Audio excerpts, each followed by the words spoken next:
Okay, we're just about to hit 8, so let's get started because we have quite a bit to get through today. So good morning, everyone. Thanks so much for joining us for another session of Giants Weekly. I'm Danny. I'm part of the Blackbird team. I'm super honoured to have Quirk here with us today. So he is an investment manager at Rampersand. He's a Startmate partner, and he is going to take us through financial modelling. So as Tip said last week, valuation is as much art as it is science. So in this session, Chris will take us through everything from structuring your model, how detailed formulas should be, and what you should look for in your data. So we're going to launch straight into the presentation because there's a lot to cover. If you have any questions, just please throw them into the Q&A and we'll make sure that we get through as many as we can at the end. We're going to try and leave hopefully around 10 minutes to get through your questions. So I'm going to hand it straight over to Chris now. He's going to share his screen and go through his presentation. Thanks, everyone. Thanks. So the four things that we're going to cover today are the why of financial modeling, the structure of the model, and a quick framework as to how you can do it yourself really quickly. What I'm looking for when I review a financial model, and finally we'll touch on valuation. Hopefully about 5 minutes on each of those. So I will just kick into that. Can you see that, Danielle? Yep, sure can. Thanks. Awesome.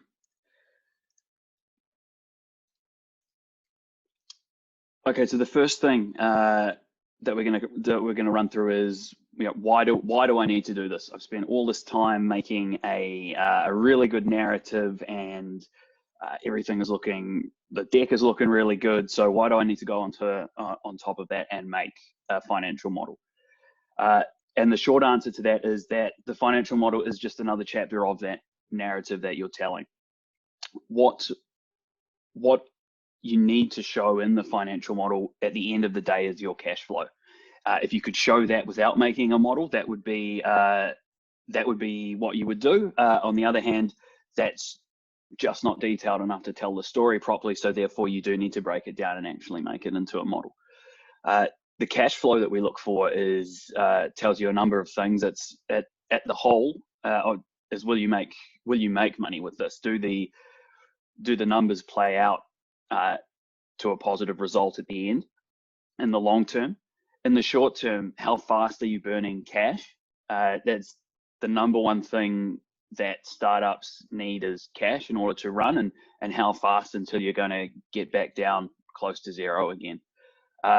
Will you be alive in 12 months, in 24 months, is more of a question now than it usually has been. With COVID, everything has slowed down.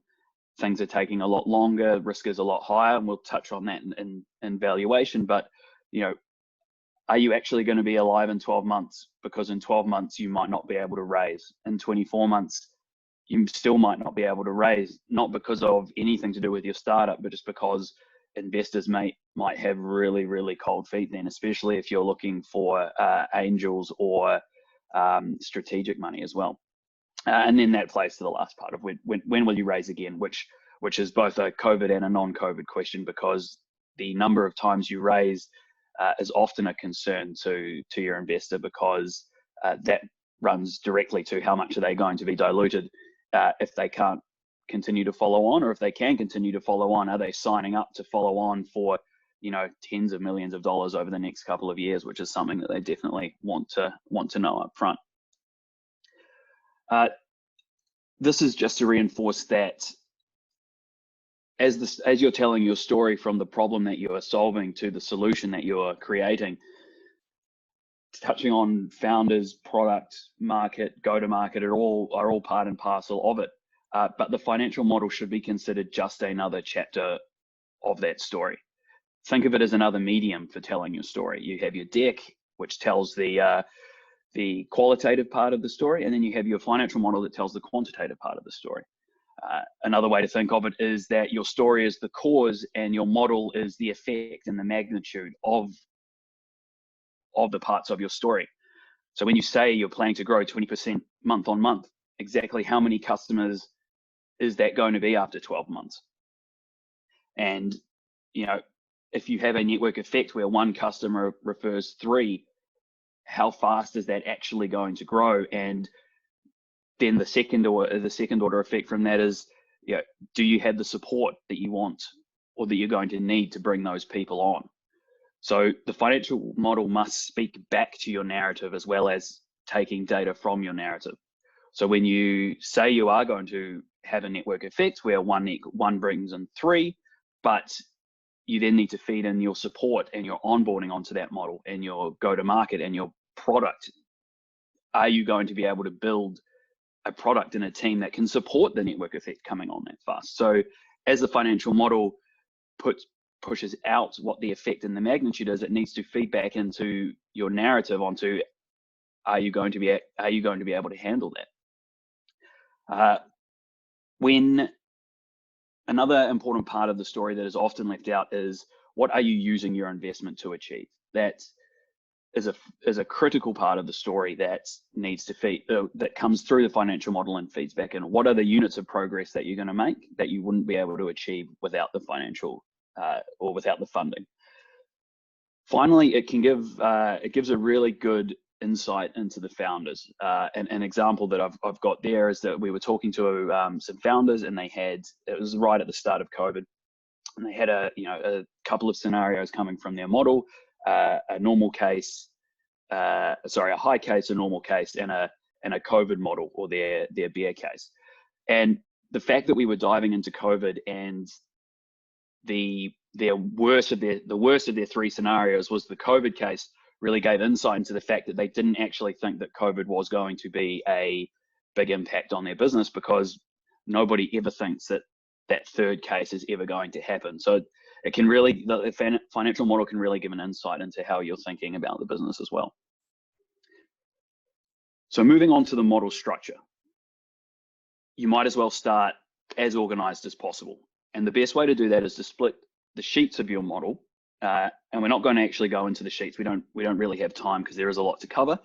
But having 3 different types of sheets just helps you really structure and split it out. And it also makes it really easy for people to look at your model. As well as making it easy to build, making it easy to read is really important, because people don't have a lot of time to sit there and go through the model to back solve how you built it. So making it as easy as possible is really important.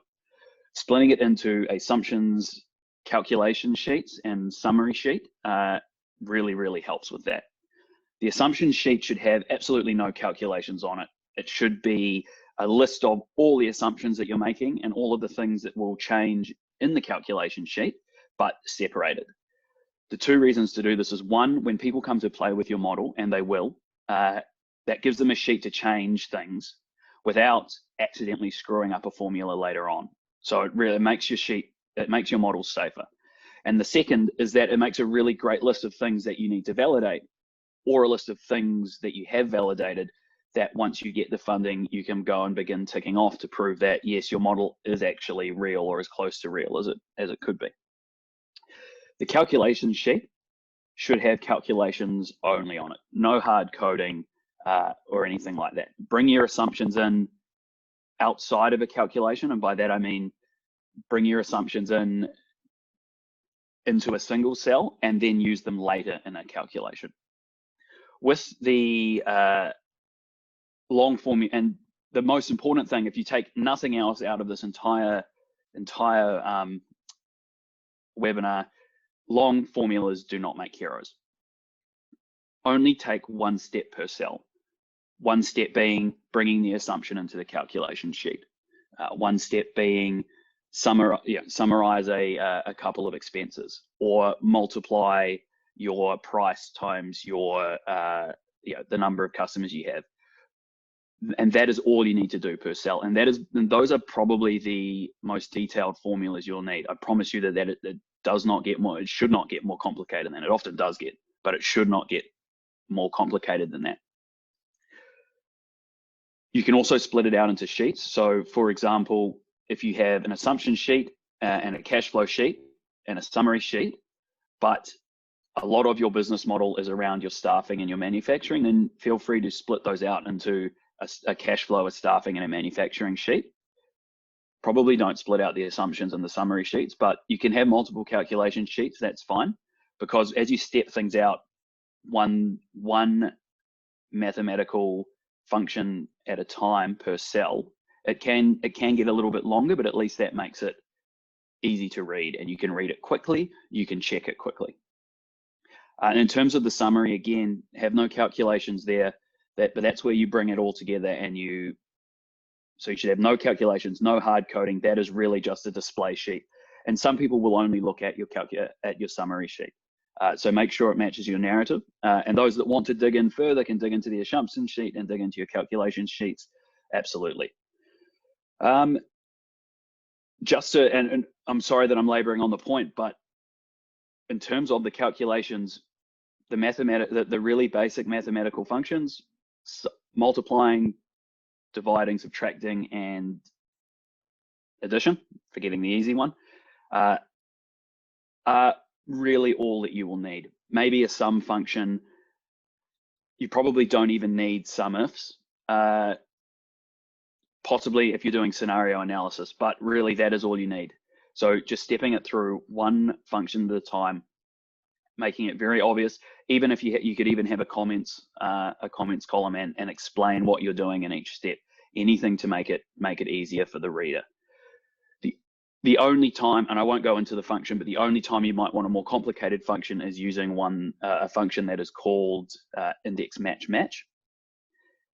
If you want to, and that's only if you're looking at diving into a database and bringing some data in for some scenario analysis. If some of those words probably wouldn't make sense if you haven't done much financial modeling. So the best way to find out is to Google MS Excel and then what you want to do, or the formula that you want to use. I still do it myself to try and find the most efficient way to do things. There is absolutely nothing wrong with doing it when you're building your model. So if you search MS Excel index match match, it will bring up a number of pages, usually pretty good ones, that will explain to you exactly what that formula does. So moving on from the structure, within your calculation sheet, I'm just going to run through a really quick framework on how to build the calculations out. And remember that just the basic mathematical functions should be all you need to run this. As I said earlier, cash flow is what we focus on at the end of the day. And as we move forward through this sort of framework, you just split each time, you just split it down a bit more and a little bit more and a little bit more. So for example, cash flow generally splits into the revenue you're bringing in, the costs that you're spending, and the financing that it takes to at least fund those costs initially. Favorite quote that I like is that if I had more time, I would have written a shorter letter. That absolutely applies here, is that a simple model is the key. If you can explain it simply, as you would to your grandmother, it really shows that you understand what you're doing. Making a giant, complicated model actually shows quite the opposite. It also helps to plan it out at a high level first, just on a bit of paper, before you start building the model itself. So when I've got revenue there, revenue you should look at as what is the value that I'm creating, and that is measured by what resources, most often money, and how much resources and money will people give me for it as a measure of that value. The cost is, and I just realized I haven't moved on. The revenue, what value am I creating, measured by how many resources or money will people give me for it. The cost is what will it cost you to create that value? And then the financing is how are you paying for that cost? At some stage, hopefully, it will tick over to revenue paying for the cost, but it's a startup, so that certainly won't be the case at the start. So if we look at the revenue, the first thing to note is that nobody ever believes the revenue assumptions. They're always conservative, and they are probably not validated, especially if you are pre-product and pre-revenue. So what you need to do is you need to show that you have logically thought through them and that they are the most, at least the most likely outcome, and that if you've thought through them enough and you've shown that in your model and you've shown that in the meetings that you have with the VC, although nobody will believe the revenue assumptions, they will at least side with you on those revenue assumptions. Revenue generally breaks down into price and quantity, and that is the simplest and I guess first breakdown to make. Then, if you don't need to break it down any further, don't. Just leave it as price times quantity. How much am I charging people, and how many of them are there? If you are beginning to look at some tiered pricing structure, then in order to fully explain what your pricing is, you will probably need to break it out. But if you're not charging a tiered pricing structure and you are planning to charge a single price, don't break it out. In terms of the quantity, how many of the customers are there? If your go-to-market plan doesn't have them segmented out, then don't segment them out in the financial model. It could be as simple as a single price and a single number of customers if you're not segmenting by price or segmenting by type of customer. I promise you, as long as you can logically either validate or explain why you have only one price and one set of customers and how you're going to attract those customers, and have you validated that they are willing to pay that price, that is all you need to show in your financial model. The little yellow thought bubbles are just thoughts that you should have, or ways to think about the costs above. Sorry, the breakdowns above. So you should know your costs inside and out. Nobody believes your revenue assumptions because you cannot control your revenue assumptions directly. Nobody believes your cost assumptions either, but at least you can control them. So therefore, you should understand them inside and out. An example breakdown can be into fixed costs and variable costs.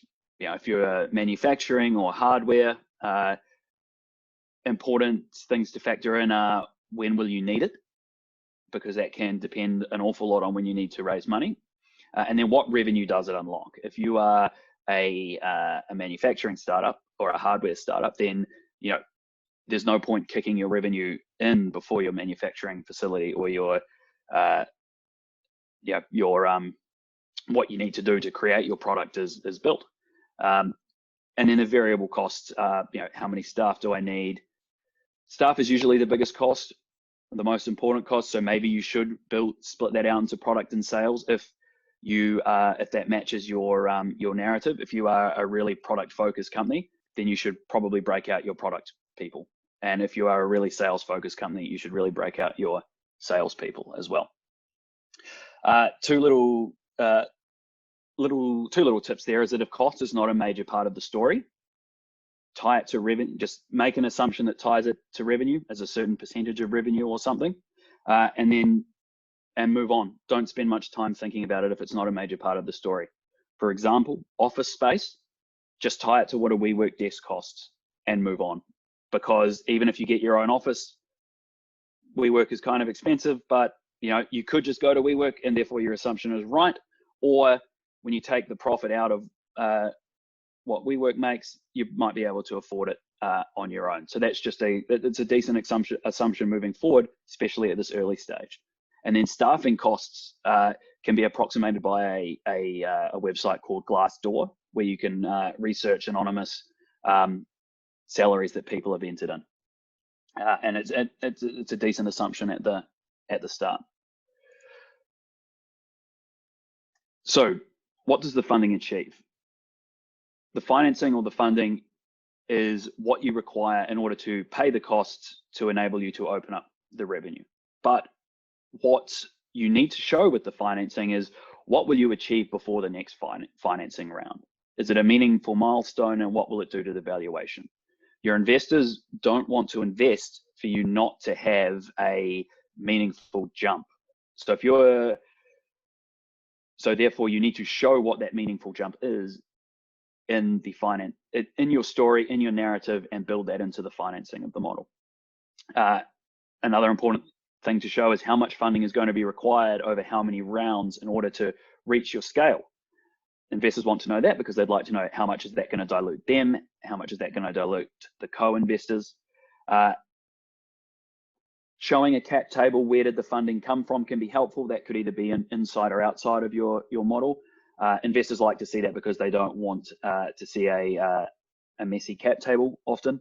And then finally, believe it or not, we really do care about how much the founders are being diluted as well. So showing what the founder's current holding is, and then how that will play out, or how much that will be diluted by the financing round that you're currently talking about, and then the future ones can also be important. I wouldn't worry about actually calculating all of that out in your model, but showing the current state and then let the investors calculate it is absolutely fine.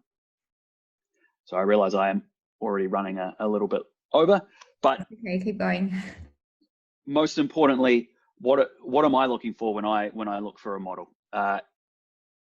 There are 1,000 different things, but these are probably the five most important things. What does the funding allow you to do that you could not have done otherwise? Like what does it unlock that you couldn't do yourself? If you could grow on revenue a little bit slower, but without the funding, then I'm probably not going to be as interested as if it is a real step jump that completely unlocks a new element of your business. What quantifiable progress will you make before the next round? As I mentioned earlier, investors don't want to invest for you to, not really achieve much and then raise another round and then kick it into gear. Investors want to invest just before you kick it into gear. So showing them how you will power up before the next round is key. Then simply, do the numbers tell the same story as the deck is really important. It is really obvious if you are, saying in your narrative that you're going to be a product built or a product focused sales team, and it's all going to be about the product and the freemium. But then in your model, you tie your revenue to the number of salespeople you have. Those two stories are not a coherent narrative. So you really need to make sure that it matches. If you just to sort of close that circle, if you are saying that you're a product-led sales team, then probably using number of customers using the freemium model, how much you're converting to a qualified lead, and how much you're converting to a paid subscription would be better than how many BDMs do you have and how many people are they going to bring in. What assumptions are required to be true? That's where your assumption list comes in. There are going to be a lot of assumptions in a model. There are going to be a lot of unknowns. So having a list of those unknowns, which you can then begin to check off with the funding and validate is really good. There will always be a lot of them, so don't be scared to have a lot of assumptions there, but also having a method of how you're going to validate them can be really important. And then finally, what is your runway? That is important because no investor wants to give you money just for you to run out of money 6 months later. They want to know how long do you have in order to reach those units of progress and power up, and then how long before they need to start thinking about, do I need to follow on? Do I need to bring some other co-investors in? And then finally, in the last 2 minutes, valuation. I think you need to update slide. Oh, sorry. This is what I'm looking for here. Sorry about that. I'm happy to send these out so you can read through these later, but those are the 5 things that I was just running through then. What does it unlock? How do you power up? What are the plot points and twists? How will you check off your assumptions and how will you validate them? And what is your runway and how long do you have to power up and to validate your assumptions? And you won't validate them all before the next round, but validating some or the most important ones is really important. So in terms of valuation, I've intentionally left this really blank to make a point that, as is written there, is that the only true valuation is what somebody is willing to pay. You can make you can construct a model to say almost anything, but it is only a starting point. And to labor the point, the only true valuation is what someone will invest at or what somebody will buy your company at. There are a number of different ways in order to value a company. There is, the theoretical way is using what's known as a discounted cash flow. The multiples, which a lot of people use, are a way to shortcut to a discounted cash flow, because you're basically assuming when somebody else has made a purchase that you can see and you can work out the multiples on, you're assuming that their discounted cash flow is correct. That may or may not be a good assumption depending on who built that discounted cash flow, but it's an awful lot faster. So therefore, a lot of people use it as a way to get to an answer quicker and just assume that another VC or an investment bank has actually done the work, which, may or may not be true. So it does always help to sort of dig in a little bit more than the multiples. And then there are a couple of other ways that I've used to value companies before, which is, what was the cost to build the product? That's sort of an asset valuation. And then, what would be the cost for somebody to replicate the product? And a quick comment on valuations at the moment a really quick comment on how the way we look at Rampersand, we look at valuing companies is how much money do you need in order to achieve the, metric or the milestones that you want to achieve, and then what dilution do we think is appropriate, which is probably between 10 and 20% at an early stage company, and then we just back solve the valuation of the company from that. So it's much more about your story and what you want to achieve with the money than it is a calculated valuation, because at the early stage of a company, it is just way too hard to tell. And I might leave it there because I realize we are running out of time. Awesome, no problem. We'll go a little bit over just to make sure we get through these questions. So if anyone has to jump off right on 8:30, please feel free to do so. But for everyone who's asked questions, we'll try and get through them now. So we have a question here from Sasha Kaufman, who said, we've been told by most savvy investors that financial modeling and forecasting is a waste of time. What are your views on this? And when is it most appropriate to build a comprehensive model and when isn't it? So, yes, they are right and they are wrong. It is a waste of time to build a giant, comprehensive financial model. It's probably a waste of time to build that before an IPO. And often we see models come through that would only be needed for an IPO. I don't think it's a waste of time to do a really quick model that shows how long your costs are going to last, how many customers you want to get in that amount of time. Because if you don't build a model, how do you know if it's going to be 6, 8, or 12 months? So I think a very comprehensive model, absolutely, I couldn't agree with them more. A basic model of what are you going to achieve, what is it going to cost you to achieve it, and how long is your financing going to last? Very, very basic with very basic calculations. I promise you, it's that I do think you should have, or at least I will ask you for it. So you have touched on this, but Melissa has a question on the model structure. What are the assumptions? How many? Yeah, and the reason I didn't go into like a particular model or particular assumptions is because it really does vary company by company. So I was hoping to give a framework that you could then use for your own and modify for your own companies. But in terms of what assumptions and how many, the fewer assumptions you can use, the better, because every assumption comes with risks and unknowns.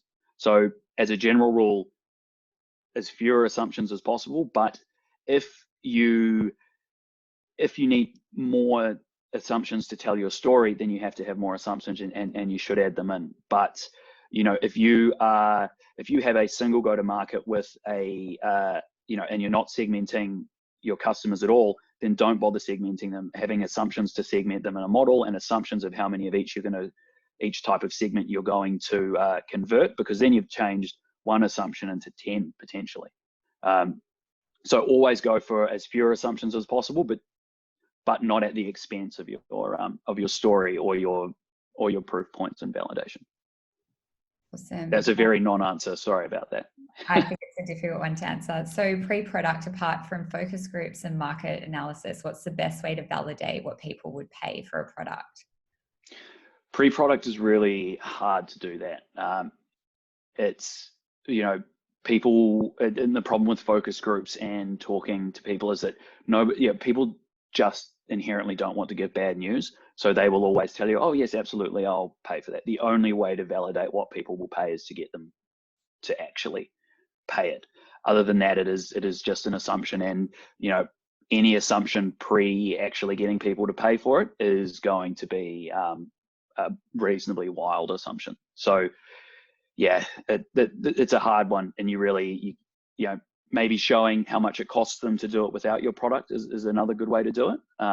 But anything pre people actually giving you money for it is going to be, and I include LOIs and everything involved in that they're all reasonably wild assumptions.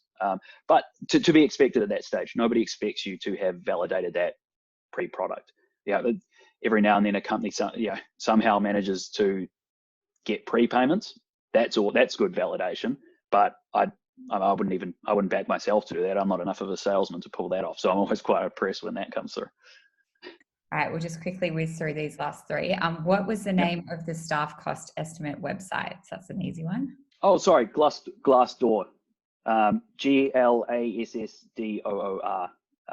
Not sure whether it's .com or .com.au, but you'll find it pretty quick. Cool. Do you need to do discounted cash flow and net present value calculations, or is it best to leave this to the VC to make this assessment? Yeah, no, I would just do the cash flow, and then if they want to discount it, absolutely they can go and do that because you've given them the main part of it, and they'll want to put their own discount rate on that discounted cash flow. So that's what I mean by you really just need a basic model. I wouldn't even go into that. They can do that quickly if they want to. Cool. When doing basic models, how important is like GST, BAS, PAYG, and other tax costs? They are, as with everything, it depends. If they are a critical part of your story, then you need to have them in there. If they are not a critical part of your story, then I would leave them out. And that you could say that for absolutely anything to do with the model. In terms of like R&D tax, often a lot of startups survive the first couple of years because of that. So definitely add that in. I guess if you're getting R&D tax back, you're probably not paying any tax. So that might actually be enough to show is that you're getting the R&D tax, therefore there's no other tax. And in terms of GST, if you could calculate GST, I mean, it's 10% off the revenue, so it's not too hard. And that's a validated assumption. So you don't have to worry about that adding to the risk of the model. On the other hand, if you just model on your GST-free costs, then it just totally gets that out of the way completely. But I just note that that's your GST-free cost because arguably the GST is never yours to begin with. Awesome. Well, that's everything. Thank you so much on behalf of Blackbird. Really appreciate you giving up your time and all of the advice. No worries. Thanks for having me. Background a little bit later. Next week, we have serial entrepreneur, co-founder of Rain Scooters and Blackbird portfolio founder, Mark Alexander. So he's going to lead us through a session on manufacturing in China. So thank you so much again, Chris. Really appreciate it, and see everyone next week. Thanks again for having me.